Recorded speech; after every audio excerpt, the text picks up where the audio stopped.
மக்களாட்சியின் மீது பற்றுடைய இந்திய குடிமக்களாகிய நாம்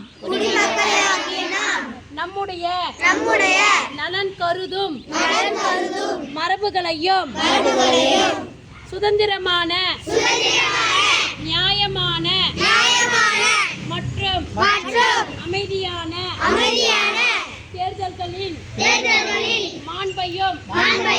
நிலைநிறுத்துவோம் என்றும் மேலும் ஒவ்வொரு தேர்தலிலும்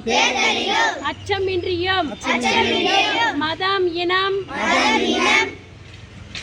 ஜாதி வகுப்பு மொழி ஆகியவற்றின் தாக்கங்களுக்கு ஆட்படாமலும் அல்லது எந்த ஒரு தூண்டுதலும் இன்றி வாக்களிப்போம் என்றும் உறுதிமொழிகிறோம்.